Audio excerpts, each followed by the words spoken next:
কালো গেঞ্জি গায়ে পুলিশের সামনে বুক টান করে দাঁড়ায় আবু সাইদ।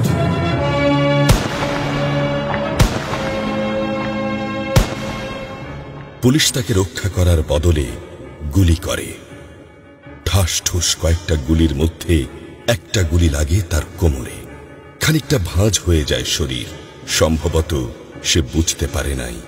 ঘাড় ঘুরিয়ে কোমর দেখার চেষ্টা করে একবার, তারপর আবার আগের মতো আবার দুই হাত প্রসারিত করে সিনা টান করে দাঁড়ায়।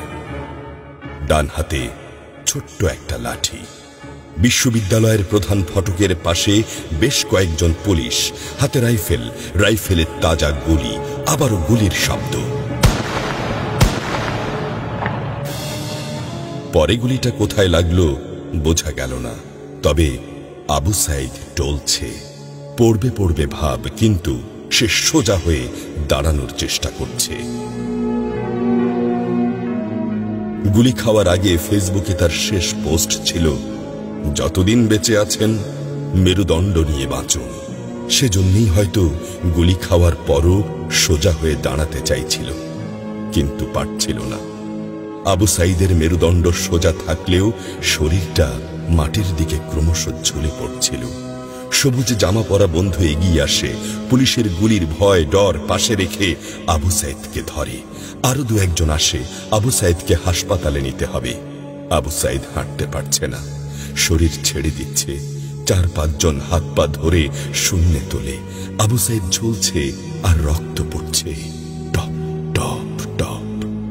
যে আবু সাইদ কিছুক্ষণ আগেও বুক চিতিয়ে দাঁড়িয়ে কোটা সংস্কার আন্দোলনে নেতৃত্ব দিচ্ছিল, সে এখন শূন্যে ঝুলছে, যেভাবে ঝুলছে মেধাবীদের ভাগ্য।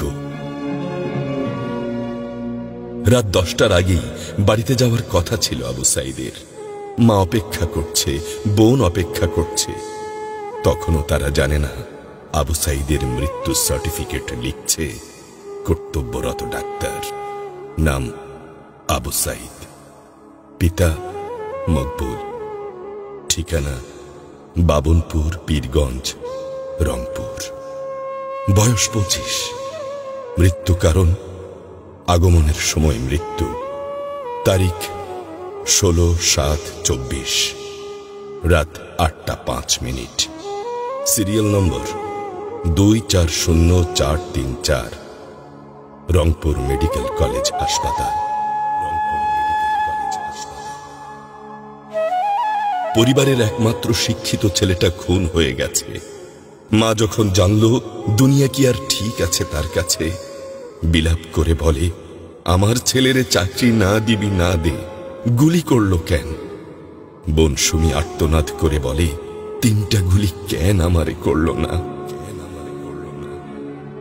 আবু সাইদ ফেসবুকে আরো লিখেছিল, যদি আজ শহীদ হই তবে আমার নিথর দেহটা রাজপথে ফেলে রাখবেন।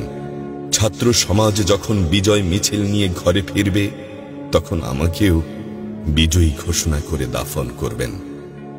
একজন পরাজিতের লাশ কখনো তার মা বাবা গ্রহণ করবে না।